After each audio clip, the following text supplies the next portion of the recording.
जय श्री गणेश। आज मैं आपको आषाढ़ माह के शुक्ल पक्ष की देवशयनी एकादशी की कहानी कहने जा रही हूँ। सूर्यवंशी माधानता नाम का एक राज ऋषि था। एक समय उस राजा के राज्य में 3 वर्ष तक जल नहीं बरसा, जिससे राज्य में अकाल पड़ गया और प्रजा अन्न की कमी के कारण अत्यंत दुखी रहने लगी। एक दिन प्रजा राजा के पास जाकर प्रार्थना करने लगी कि हे राजन, समस्त विश्व की सृष्टि का मुख्य कारण वर्षा है। इसी वर्षा के अभाव से राज्य में अकाल पड़ गया है और अकाल से प्रजा मर रही है।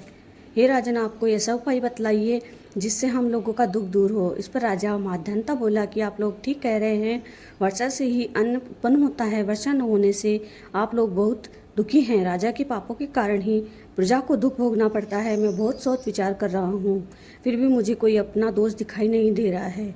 मैं आप लोगों के दुख को दूर करने के लिए बहुत यत्न कर रहा हूँ। ऐसा कहकर राजा माधनता भगवान की पूजा कर कुछ मुख्य आदमियों को साथ में लेकर वन को चल दिया। वहाँ पर ऋषियों के आश्रम में घूमते घूमते अंत में ब्रह्मा के पुत्र अंगिरा ऋषि के पास पहुँचा। वहाँ मुनि अत्यंत अभी नित्य क्रम से निवृत्त हुए थे। राजा ने उनके सम्मुख प्रणाम किया और मुनि ने उनको आशीर्वाद दिया और बोले, हे राजा, आप कुशल पूर्वक तो हैं और आपकी प्रजा भी कुशल पूर्वक ही होंगी। आप इस स्थान पर कैसे आए हैं, सो कहिए। राजा बोला कि हे महर्षि, मेरे राज्य में 3 वर्ष से वर्षा नहीं हो रही है, इससे अकाल पड़ गया है और प्रजा महान दुख भोग रही है। प्रजा के कष्ट को दूर करने के लिए कोई उपाय बतलाइए। इस पर वह श्री ऋषि बोले, हे राजन, यह सतयुग सब युगों में श्रेष्ठ है। इससे धर्म के चारों चरण सम्मिलित हैं, अर्थात इस युग में धर्म की सबसे अधिक उन्नति होती है। इस युग में ब्राह्मणों का तपस्या करना और वेद पढ़ना ही मुख्य अधिकार है, परंतु आपके राज्य में एक शूद्र इस युग में भी तपस्या कर रहा है।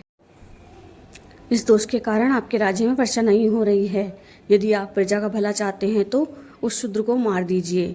इस पर राजा बोला, है मुनीश्वरों, मैं उस निरपराध तपस्या करने वाले शूद्र को नहीं मार सकता। आप इस दोष से छूटने का कोई अन्य उपाय बतलाइए। तब ऋषि बोले, हे राजन, यदि तुम ऐसा ही चाहते हो तो आषाढ़ माह के शुक्ल पक्ष की पद्मा नाम की एकादशी का विधि पूर्वक व्रत करो। इस व्रत के प्रभाव से तुम्हारे राज्य में वर्षा होगी और प्रजा सुख भोगेगी, क्योंकि इस एकादशी का व्रत सब सिद्धियों को देने वाला है और समस्त उपद्रवों को शांत करने वाला है। इस एकादशी का व्रत तुम अपनी प्रजा व सेवक तथा मंत्रियों सहित करो। मुनि के वचनों को सुन राजा अपने नगर को वापस आया और उसने विधि पूर्वक पद्मा एकादशी यानी देवशयनी एकादशी का व्रत किया। उस व्रत के प्रभाव से राज्य में वर्षा हुई और मनुष्यों को सुख पहुंचा। इसलिए यह व्रत सबको करना चाहिए। यह व्रत इस लोक में भोग और परलोक में मुक्ति देने वाला है। इसकी कथा पढ़ने और सुनने से मनुष्य के सभी पाप नष्ट हो जाते हैं। जय श्री गणेश।